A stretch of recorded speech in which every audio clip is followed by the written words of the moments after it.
Simba haina hatia juu ya sakata la kuhairishwa kwa mchezo mechi ya Yanga dhidi ya Simba ambayo ilipaswa kufanyika Machi 8 mwaka 2025 majira ya saa 1:15 usiku.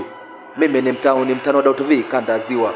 Klabu ya Simba sio iliyohairisha mchezo huo, kwani mamlaka hayo hana, bali ilitoa taarifa kwa umma juu ya vitendo visivyo vya kiungwana alivyotendewa kinyume na kanuni ya 17/45 juu ya haki ya kufanya mazoezi kwenye uwanja wa mechi angalau mara moja kabla ya siku ya mechi. Hivyo management ya klabu ya Simba ikasema usiku wa Machi 7 mwaka 2025 haitoshiriki mchezo huo.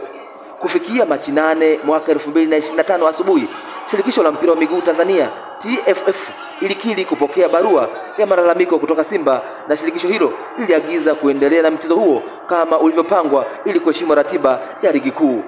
Na shirikisho hilo lilifikia mbali zaidi kwa kusema kukosa kushiriki mchezo huo kunaweza kupeleka adhabu kulingana na kanuni ya 16/1 inayohusu maamuzi dhidi ya timu zisizotii ratiba ya ligi. Muda wote huo klabu ya Simba ikiwa imetulia bila kutoa tena taarifa yoyote, ikifahamu kuwa klabu hiyo haina mamlaka ya kuahirisha mchezo wowote na muda ukiwa haujafika wa mchezo husika. Ili tuone ukaidi wa Simba wa kutopeleka timu uwanjani, na hapakuwa na sheria wala kanuni yoyote inayomruhusu au kumpa haki klabu ya Simba asipeleke timu. Hivyo tunafahamu lazima timu ya Simba itapeleka timu uwanjani kama mamlaka ilivyoagiza.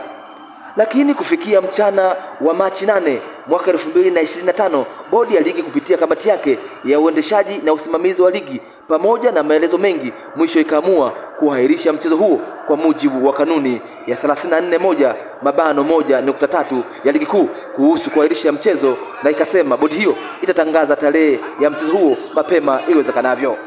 Hivyo Yanga hana nguvu kikanuni wala kisheria ya kuomba pointi 3 kwa sababu eti Simba hakuleta timu kiwanjani muda wa mchezo, bali mchezo uliahirishwa mapema tu na bodi. Endapo bodi ingesimama na msimamo wake wa kutaka mechi lazima ichezwe na ikafika muda wa mchezo Simba asingepeleka timu uwanjani, Yanga angekuwa na nguvu zote za kupewa pointi 3. Hivyo Yanga ilie na bodi. Haya na mengi, usisahau kusubscribe Dauto V ili uwe mwanafamilia wa Dauto TV.